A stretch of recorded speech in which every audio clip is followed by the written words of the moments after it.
दुनिया की भीड़ में अक्सर कुछ लोग अपने नाम और शोहरत के कारण पहचाने जाते हैं, लेकिन कुछ ऐसे भी होते हैं जिनकी पहचान उनके संघर्ष, हौसले और दिल की उदारता से बनती है।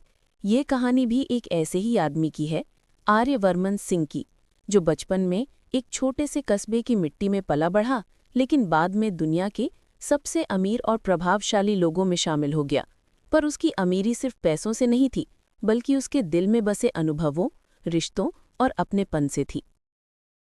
बचपन की वो धूप और धूल। राजस्थान के एक छोटे से कस्बे जोजार के किनारे एक मिट्टी का घर था।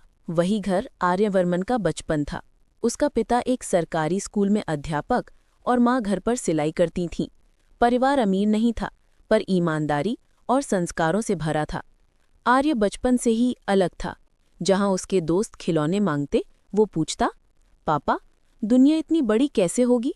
हम इसे देख नहीं सकते तो इसे समझेंगे कैसे?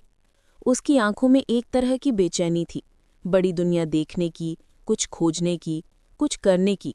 गांव में बिजली अक्सर जाती रहती थी, पर आर्य अपना पढ़ाई का टाइम कभी नहीं छोड़ता। लालटेन की रोशनी में वो किताबें पढ़ता, गणित, विज्ञान, इतिहास और कभी-कभी अखबार के टुकड़े भी। माँ उसकी हिम्मत की वजह थी।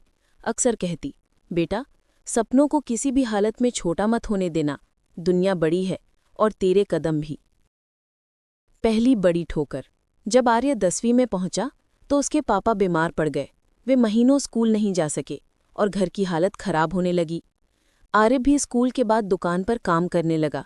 कई दिनों तक खाना कम पड़ा, कई रातें बिना नींद के बीत गईं। किताबें, स्कूल बैग और सपने सब जैसे धुंधला सा होने लगा। एक दिन उसकी क्लास में फॉर्म भरने की आखिरी तारीख थी और उसके पास सिर्फ 60 रुपए थे, जबकि फीस 120 रुपए। वो घर आकर रो पड़ा। उसी समय उसकी माँ ने अपनी पुरानी सिलाई मशीन की पेटी से कुछ सिक्के निकाले। ये तेरी पढ़ाई के लिए ही तो है, ले जा, भर दे फॉर्म। उसने माँ का हाथ पकड़ा और कहा, एक दिन मैं आपको गर्व महसूस करवाऊंगा। शहर की ओर पहला कदम।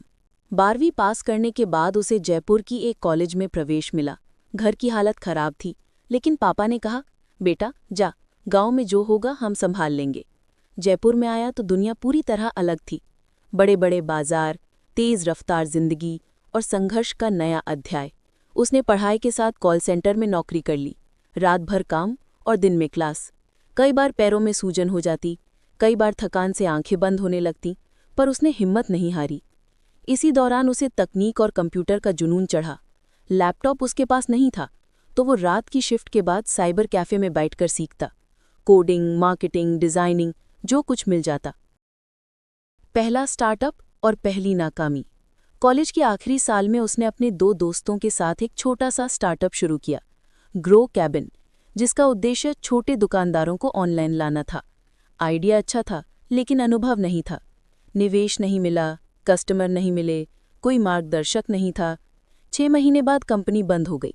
लोग हंसने लगे,